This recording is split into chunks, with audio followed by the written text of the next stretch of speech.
সার্জিস আলম সহ ৪৫ জনের পাসপোর্ট জব্দ করেছে সেনাবাহিনী, যা জানা গেল। এই শিরোনামে ইত্তেফাক একটি রিপোর্ট করেছে।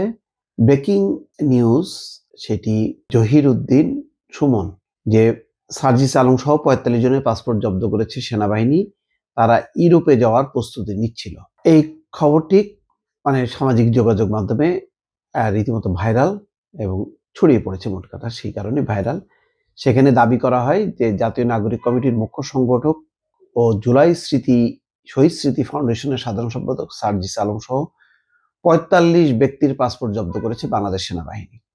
তবে দাবিটি সম্পূর্ণ মিথ্যা বলে জানিয়েছে তথ্য যাচাইকারী সংস্থা রিউমার স্ক্যানার। এক প্রতিবেদনে রিউমার স্ক্যানার জানিয়েছে সার্জিস আলম সহ ৪৫ জনের পাসপোর্ট জব্দ করেছে সেনাবাহিনী।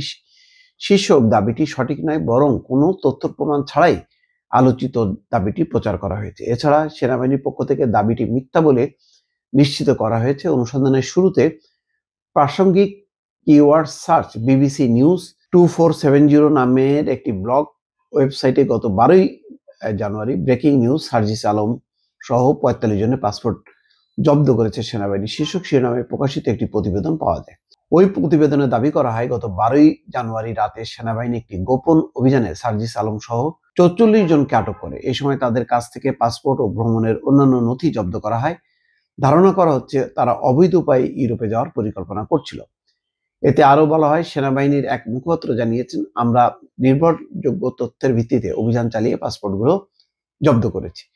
প্রাথমিক তদন্তে জানা যায় তারা ভুয়া কাগজপত্র ব্যবহার করে ইউরোপে পালিয়ে যাওয়ার চেষ্টা করছিল। তবে মূলধারার জাতীয় বা আন্তর্জাতিক কোনো গণমাধ্যমে এ সংক্রান্ত তথ্য পাওয়া যায়নি। এছাড়া সার্জিস আলম সহ কোনো ব্যক্তি বা সেনাবাহিনীর বিরুদ্ধে এমন কোনো অভিযোগের তথ্য পায়নি, অর্থাৎ সেনাবাহিনীও কোনো অভিযোগ করেনি। আন্তঃবাহিনী জনসংযোগ পরিদপ্তর আইএসপিআর এর যোগাযোগ করে রিউমার স্ক্যানার। আইএসপিআর জানায় এটি একটি মিথ্যা সংবাদ। দর্শক দেখেন, এই যে সার্জিস আলম সহ হাসনাত আব্দুল্লাহ, তারা জুলাই গণঅভ্যুত্থানের নেতা এবং যে ৪-৫ জন একেবারে নেতৃত্ব দিয়েছেন সেই কাতারে। তারা এখন নাগরিক কমিটি, বৈষম্য বিরোধী ছাত্র আন্দোলন এগুলিকে সংগঠিত করছে, রাজনৈতিক হয়তো দল গড়ার চেষ্টা করছে। এতে অনেকেরই সহ্য হচ্ছে না। তাদের সাথে বিএনপি বা অন্যদের মতভেদ থাকতে পারে, এটা সত্য। কিন্তু শেখ হাসিনার পতনে তারা যে একেবারে প্রাণপণ লড়েছে, জীবনের বিনিময়ে বলতে গেলে জীবনকে বাজি রেখে তারা লড়াই করেছে, এটা তো সত্য।